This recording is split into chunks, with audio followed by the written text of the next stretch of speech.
Welcome back to Tiny Grimes Game, and I'm here with another Star Wars Destiny video. And today, I'm going to do something very, very unusual. Today is not going to be at all about strategy. Instead, I'm going to go through each character and look at their ability and their dice and talk about how well that actually fits into the Star Wars universe. So I must say right now, spoilers everywhere. If you haven't watched the Clone Wars, if you haven't watched Rebels, if you haven't watched the new movies, turn this video off now. There's going to be spoilers everywhere. And there may be actually a revelation of how little I know about the Star Wars universe. I don't know. Maybe that's going to be the end result. Let's go ahead and start from the top. We've got Admiral Ackbar, the perceptive tactician. When I look at his ability of discarding cards and then doing damage off that, it makes very little sense to me. I don't really understand how that matches with his, like, he's known as like a brilliant strategist who leads the fleet. I don't really understand how this plays into that. Having said that, I'm not saying I have a better idea of how to work it. I will say discard just generally. I think that does kind of work with the idea of I'm a strategist, so I'm going to give you less options and I'll be able to flank you and outthink you by giving you less options. That makes sense to me. And so maybe after that, it's just he's an admiral. Like, he's got to do damage. He's pretty awesome.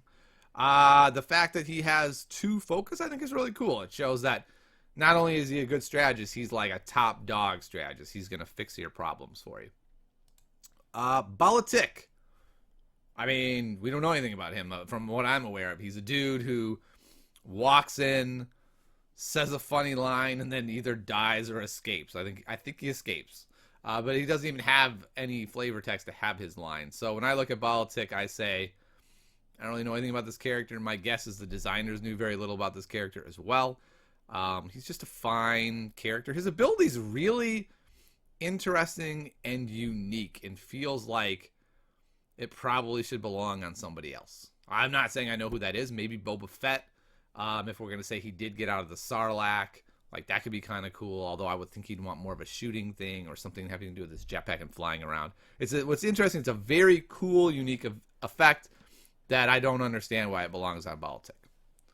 All right, next is Captain Phasma. Her ability seems great, like a great fit. She's clearly in charge of the non-uniques of the First Order Army, and her ability matches her perfectly. She carries a gun. She's a strategist, so she has a focus side. I think Phasma is a great example of matching a character to the Star Wars universe. Count Dooku, I also think, matches very well. You might think his ability seems kind of weird, but he's like this older, frail-looking guy, so he has kind of low health, right? He's got only 10. But he's very hard to kill in the movies. I mean, you have Obi-Wan and Anakin trying to kill him together, and they can't. And, it takes Yoda to come to be able to finally defeat him, and he's just very resilient in the movies. It's hard to take him down. He's also a good fighter, so he has his melee sides. He's a strategist, so he's got the discard and the focus. I feel like he's one of these characters that maybe at first glance doesn't match that well, but I think it matches great. I think they did a wonderful job with him. Vader, such a great match, right? Like, and they even have the iconic pose that they're doing, right? The choke. I'll choke the life out of you. I'll take your resources. I'll take your cards. And, oh, wait, I'll also slash you to bits. I think Vader does just a fantastic job. He's got this crazy high health. He's got his armor on. He is like this unkillable machine. I think he's fantastic. Finn is another really good example. Like, he's one of those guys where you're like, oh, that's so clever and so cool, right? He's like, he was a First Order guy. He was a bad guy. Now he's not. He knows how. He has access to their stuff, and he knows how to use it. And in the movies, when he gets equipment from anybody, he can, like, naturally use it. I think he's another really, really good fit. First Order Stormtrooper is also kind of hilariously perfect, right? Low cost, expendable, not a ton of hit points, does some damage, right? Like, Stormtroopers, if they hit you, they're going to do some damage, but they don't hit all the time, right? It's not like they miss all the time. They just miss slightly more often than other people. And in fact, they don't. Almost nobody has more than 3 damage. It's just that that's all they do, right? they're there for one thing. They're there to do damage and do the drudge work of like making resources. But the rest of the stuff, that's not their job. So I think they're perfect. Grievous, another example of such a cool ability to match a card, right? Like, you gotta think in testing, they're like, oh, this might be really broken. Like, this could be too good. He gets to get piles of weapons, and probably at one point it was any upgrade, and they had to restrict it to non-ability because, well, that would be crazy. And what is he known for? Just hacking up Jedi with their own weapons. So he's got their weapons of their fallen friends to go take them on with his 3 damage sides. Not a ton of health because, you know, if you can actually get to him, he'll die. But he's like an offensive powerhouse. I think he's great. And I love his title, Jedi Hunter. So good. So good. Veers. Veers is this hilarious character that in every game he has a role because you see him in the AT-AT and he's like leading the AT-AT force and like, yeah, General Veers he's a really important character. And you're like, how much has he been in the movies? How much do you know about him? Nothing. Pretty much nothing. And so they did a perfect job. They're like, all right, he shoots stuff with his guns, and then he controls AT-ATs and ATSTs, and he's a general who's in charge of the ground army. I mean, it's perfect. He gets to, you know, fix your supports and handle that kind of stuff. So a really good job for a character that we know very little about. That's, to me, it's really impressive when you can do that. Take a character that has no screen time and make just a great incarnation of him. Our buddy Han Solo. Han is the weirdest ability that makes no sense. I don't understand. So it's like his health is a little bit low and he takes a lot of chances, and so maybe that's why his health is low, but he's really clever at getting out of scrapes, so he gets shields when he does ambushy things. Like, kind of works. But I really think Jango Fett's ability would have been perfect on him, the shoot first kind of thing. Like, that's what we think of Han, is like he shoots first. But his dice seem pretty accurate, right? He's like a mercenary guy, so he has decent damage, but you got to pay for it on one of them. Making resources as a scoundrel, I don't know. I guess he's a smuggler, so he makes money. He deprives you of your money. He makes okay sense. It just feels like, for such an iconic character, I feel like they probably could have done a better job. Like I said, the Jango Fett ability would seem perfect on him. This is hilarious how scientific I'm taking this and serious I'm taking this. Hired gun is perfect. Like, he doesn't cost a lot. He's got a little bit of health. All his sides cost money because he's the hired gun. He makes the money because he's the hired gun. Like, I think it's a really great card.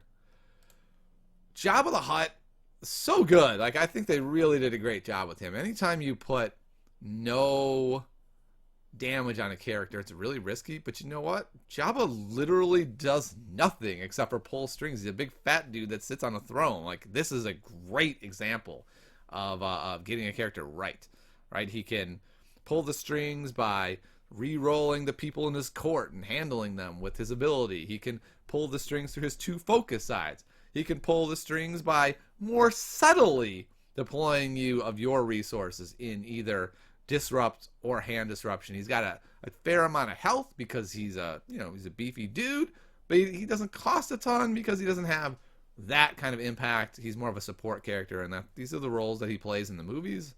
I think it's great. Let's look at Jango. Jango's a really weird one to me.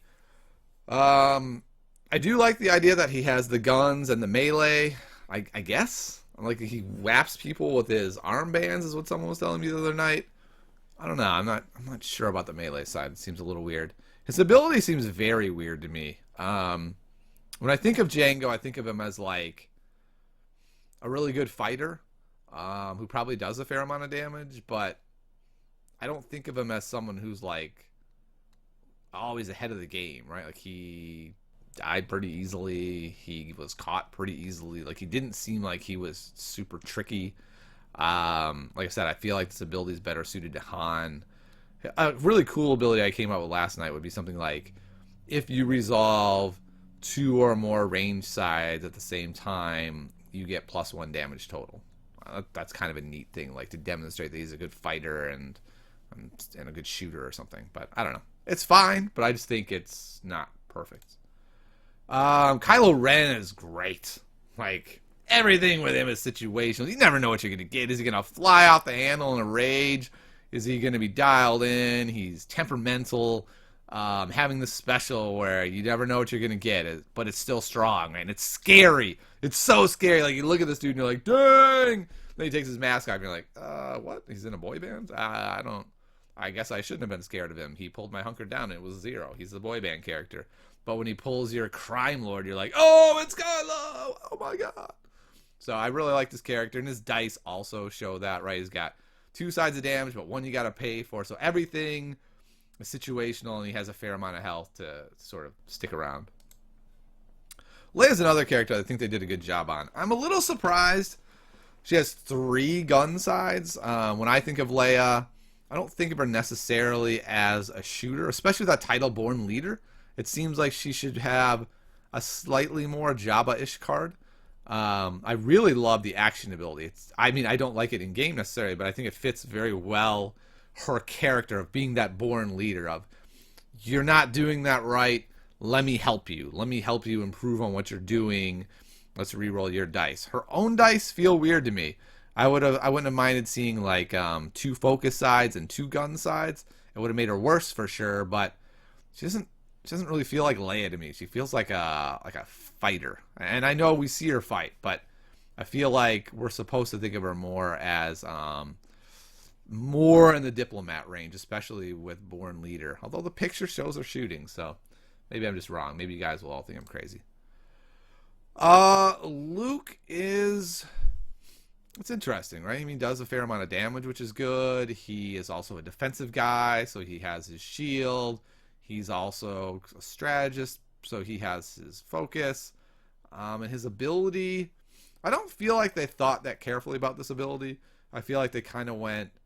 Vader and Luke are mirrors, and Vader's ability fits him very well. Let's make Luke's ability the mirror to Vader as his mirrored rival. But I don't feel like that fits him all that well. Like a Jedi Knight drawing an extra card, maybe gets more knowledge. I don't know. I don't have an idea off the top of my head of what his ability should be, but I just don't feel like it fits him very well. I feel like Luke is one of the characters who least fits his card every time I look at him, I'm kind of like, this doesn't really feel like Luke. Let's go to the Nightsister. Nightsister, quite good. I like this a lot. Not a lot of health. They're not real beefy, but they are pretty good at kind of like working behind the scenes and using their voodoo magic and stuff to re-roll a die. They're also solid fighters. I think it fits really well, and they're also sneaky, right? So they can take your resources, or they can take a card from your hand. Good fit. Padawan is kind of weird. I love the ability. The ability is really cool. Like, you're in training. One of the things you know you're going to do as a Padawan is go get your lightsaber. I really like that.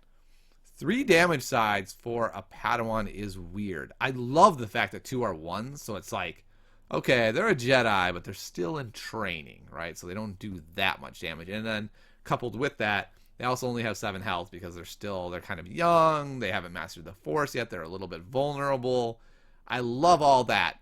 It's just 3 damage sides feels a little wonky to me for a Padawan. Padme Amidala is a really good card, I think. I like the fact that she's very much behind the scenes doing her thing, but very effectively. Like, Padme was very effective at what she was doing as a senator. Maybe didn't always come across that way in the movies, but certainly in the Clone Wars, she very effective regularly. So she has her, working behind the scenes with her focus. She discards. She's got the 2 discard off the top of the deck. Like, everything is about working through these channels as, the queen or the senator. I really like that. Poe is a really weird card. His ability, if it was restricted to vehicles, would be the perfect ability. It would just be perfect, right? It'd be like, okay, Poe is this dude that can jump into a TIE fighter he's never seen before or flown and fly it. Because he's Poe Dameron. He can fly anything. The problem is, I don't think Poe Dameron can mind probe you. I don't think he can use the Force to throw objects across the room. And that's where that kind of breaks down, right? So you look at Poe's ability, and it like halfway is brilliant, and halfway doesn't work at all. And I think this is one of those moments where you just have to, as a designer, make a sacrifice there, because that's just how it's going to work. All right, let's move to Qui-Gon. I don't know what to say about Qui-Gon. When I think of Qui-Gon, we only meet him in the one movie. He is kind of reserved and careful in how he thinks. Like, I shouldn't say careful, but like almost plotting, it seems.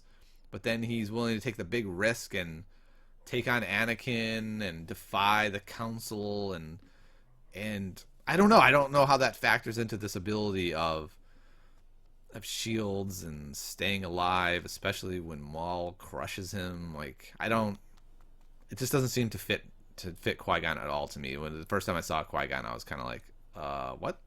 Like, he's a Jedi, so he does damage. That's cool. I don't see where the shield stuff fits Qui-Gon. I love the mechanic. I just don't understand how it fits Qui-Gon. And maybe it has to do with Ataru is a very defensive form of fighting that I just don't know, because I don't know that part of the Star Wars universe well enough. And so maybe you're going to be thinking, what are you, nuts? This is the perfect representation of Qui-Gon. And if so, that's my bad.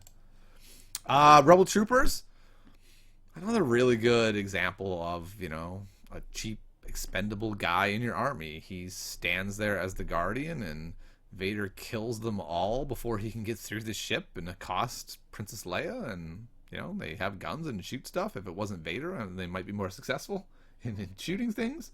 So they're pretty good. All right, let's look at, I think it's Rey we've got next. We got Rey next. Rey. I love her sides. They feel very Rey-ish, right? They're like clearly powerful, but need to be harnessed more and unsure of herself. These are great dice sides. Her ability feels very weird.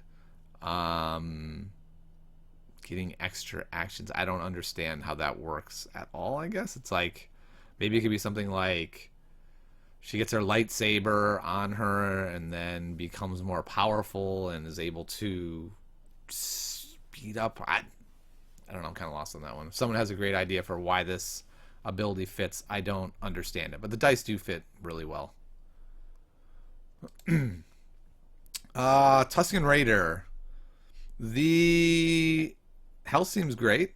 I'm not sure I understand the 3 melee side. I never think of Tusken Raiders as like amazing fighters. They kind of seem like snipers and chumps that are waiting for somebody vulnerable and then hit them. The ability's kind of interesting. I was thinking I didn't think it fit that well, but thinking about it more, I think it does. Like, they take out Luke by surprising him, and so maybe that's what this is representing, that idea of like they're best from the shadows, right? And they will pounce on you when you're not ready and take advantage of you that way. So I think the ability works quite well. I don't quite understand the 3 damage side, though. I don't think of them as that powerful. So that wraps it up, though. That's all the characters.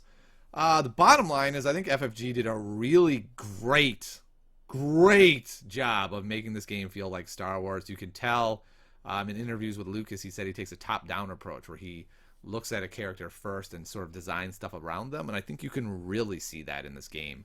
Other Star Wars games I've played have often felt like, all right, I see Star Wars images, and I know I'm supposed to be feeling like it's Star Wars, but it doesn't always feel like Star Wars, whereas these cards have designed so well that it feels like Star Wars. It feels like you're slowly choking the Force and will out of your opponent when you play Vader, and when you're playing Jabba, you're manipulating everything behind the scenes. I really want to say, great job, FFG. Love what you've done here, making this feel like Star Wars. I normally would not make a video like this, but this is so good. I had to do it. Great job. As always, if you want to support the channel, 2 ways. You can go to brokenegggames.com, type TG Games in the discount code coupon, or you can go to Patreon, Tiny Grimes, and support me there. Really appreciate any support and all support, and I'll see you next time on Tiny Grimes Games.